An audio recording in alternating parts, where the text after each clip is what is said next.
Assalamualaikum semuanya, selamat pagi. Bagaimana kabarnya kalian hari ini? Semoga kita semua selalu diberikan kesehatan ya, amin. Hari ini kita akan melanjutkan materi minggu lalu tentang bab bilangan. Kalau minggu lalu kita membahas tentang bilangan bulat, minggu ini kita akan membahas tentang bilangan pecahan. Agar dapat lebih memahami materi ini dengan baik, silakan kalian simak video pembelajaran berikut ini. Berbicara mengenai pecahan, ini ternyata sering kita gunakan dalam kehidupan sehari-hari. Misalkan, masih ada setengah air lagi di gelas, atau saya sudah makan seperempat bagian dari kue, ataunya lagi yang lagi booming sekarang, saya sudah bersepeda 13,5 km. Gimana? Kita sering ya menggunakan bahasa-bahasa ini dalam kehidupan sehari-hari.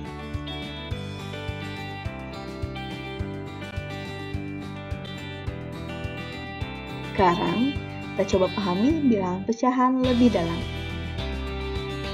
Ada yang tahu ini apa? Ya, betul, pizza. Kalau kita makan pizza, kita makannya satu bulatan full atau per potong-potong? Ya, kita makannya per potong-potong. Di sini ada 8 potong pizza. Kemudian, seseorang datang mengambil sepotong pizza. Jadi, pizza yang diambil orang tersebut satu bagian dari 8 bagian yang ada. Maka kita tulis 1/8. Sedangkan pizza yang tersisa 7 bagian dari total seluruh pizza, yaitu 8. Jadi 7/8. Sudah mulai paham? Jadi bilangan pecahan itu adalah bilangan dengan bentuk A per B. Dengan B itu tidak boleh sama dengan 0. A disebut pembilang, B disebut penyebut. Jika A kecil dari B, maka pecahan A per B disebut pecahan murni. Sedangkan jika A besar dari B, pecahan A per B disebut pecahan tidak murni. Sekarang kita masuk ke pecahan senilai. Apa sih pecahan senilai? Misalkan nih, ibu ada selembar kertas. Kertas ini ibu bagi menjadi 2 bagian, jadi ada setengah bagian dan setengah bagian lagi. Kemudian kertas ini dilipat kembali menjadi 2 bagian masing-masingnya. Jadi masing-masingnya jadi 1/4 bagian. Ternyata setengah bagian itu ukurannya sama persis dengan 2 kali 1/4 bagian atau 2/4. Inilah yang kita sebut dengan pecahan senilai, di mana 1/2 itu sama dengan 2/4 atau 1/2 itu senilai dengan 2/4.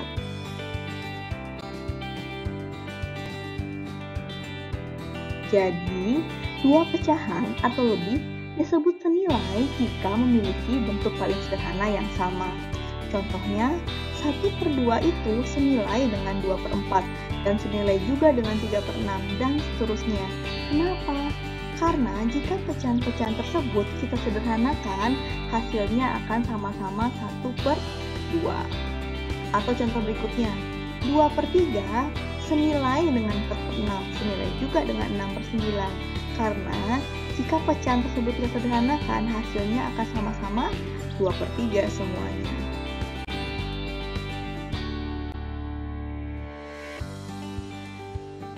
Berikutnya membandingkan pecahan. Membandingkan pecahan artinya kita berbicara mengenai kecil dari atau besar dari. Untuk membandingkan pecahan, yang pertama sekali yang harus kita perhatikan adalah penyebutnya. Jika penyebutnya sama, itu akan lebih mudah karena kita cukup memperhatikan pembilangnya dan abaikan penyebutnya. Contohnya, berilah tanda kecil dari atau besar dari 2/6 titik 3/6. Sebelumnya perhatikan pizza berikut. Jika kita ambil 2 bagian pizza dan 3 bagian pizza, maka terlihat 2 bagian akan lebih sedikit atau akan lebih kecil dari 3 bagian. Maka 2/6 itu kecil dari 3/6.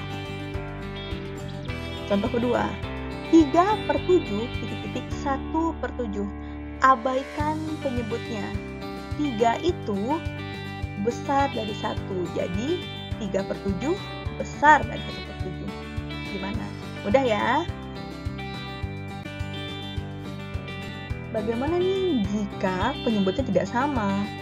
Kalau penyebut tidak sama, kita harus menyamakan penyebutnya terlebih dahulu dengan cara mencari KPK dari seluruh penyebutnya. Tapi, untuk membandingkan 2 pecahan dengan penyebut tidak sama, ada cara yang lebih sederhana. Misalkan, A per B, C per D. Di sini penyebut tidak sama, karena yang satu B, yang satu D. Caranya, kita tinggal mengalih silang. A kali B, B kali C. Contohnya, 2/3, 4/5. Maka, 2 dikali 5 dan 3 dikali 4. 2 dikali 5 itu 10, dan 3 kali 4 itu 12. Kalau bentuknya seperti ini sudah mudah. Sudah bisa dipastikan 10 itu kecil dari 12. Contoh lain, 3/4, 5/7. Tinggal kita kali. 3 dikali 7 dan 4 dikali 5. 3 dikali 7 itu 21. 4 kali 5 yaitu 20. 21 besar dari 20. Maka 3/4 besar dari 5/7.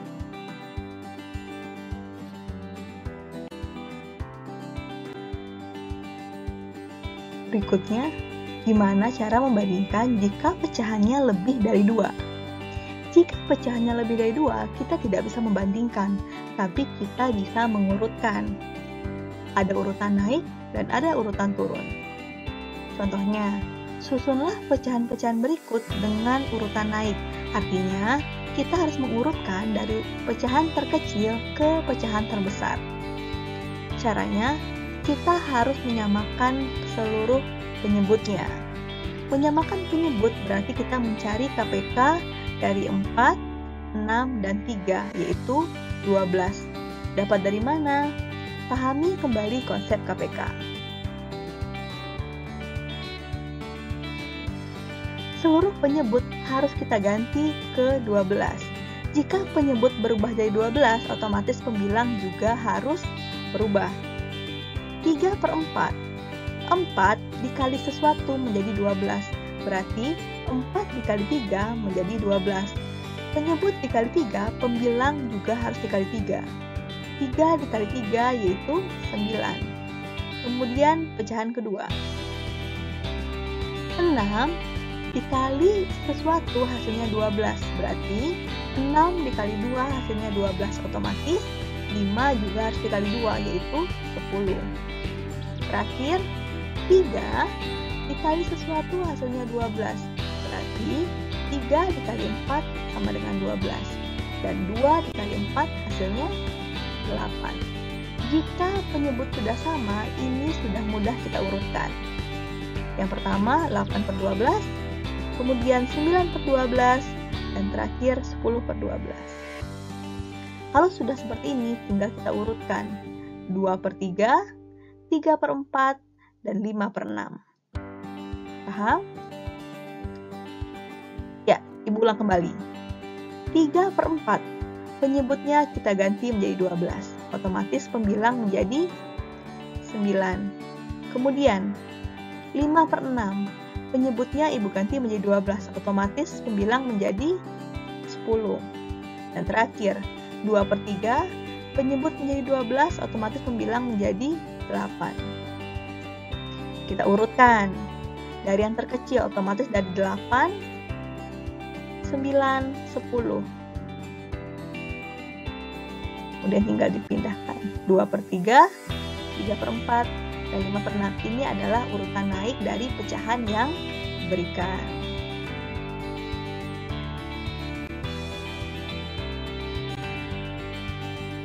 Selanjutnya, jenis-jenis pecahan. Terdapat beberapa jenis pecahan. Yang pertama, pecahan biasa, pecahan campuran, pecahan desimal, dan persen. Pecahan biasa contohnya 2/3, 5/7, dan seterusnya. Kemudian pecahan campuran, pecahan yang terdiri dari bilangan bulat dan bilangan pecahan. Contohnya 2 1/3, 5 3/7, dan seterusnya. Kemudian pecahan desimal, pecahan yang terdapat tanda koma. Contoh 0,5, 2,3, dan seterusnya. Terakhir, persen.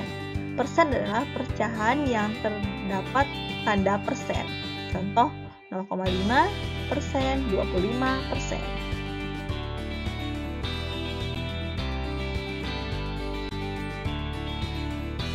Setelah kita mengenal jenis-jenis bilangan pecahan, sekarang kita mengingat kembali cara mengubah pecahan biasa menjadi pecahan campuran, pecahan desimal, dan persen. Contoh, ubah pecahan 4/5 menjadi pecahan desimal atau pecahan yang terdapat tanda koma.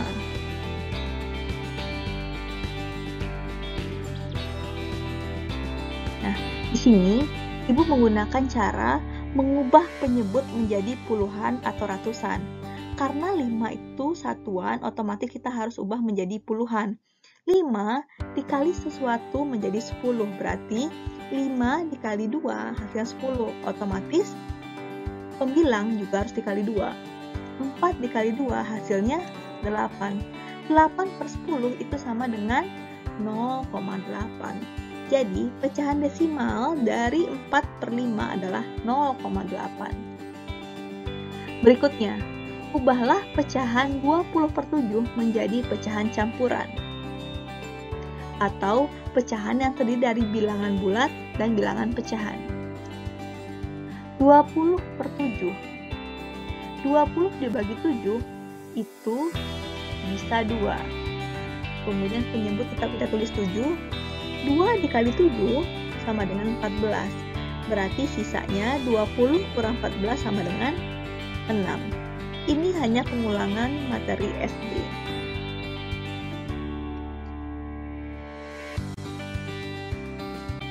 Agar lebih paham materi yang sudah diberikan, silahkan coba latihan berikut. Bagaimana? Sudah paham kan dengan materi yang sudah dijelaskan? Dan jangan lupa untuk mengerjakan soal latihannya ya. Kerjakan di buku latihan. Ingat, tugas hari ini hanya mengerjakan tugas latihannya saja ya. Jangan lupa kumpulkan tepat waktu di Google Classroom. Untuk hari ini Ibu cukupkan dulu. Kurang lebihnya mohon maaf. Wassalamualaikum warahmatullahi wabarakatuh.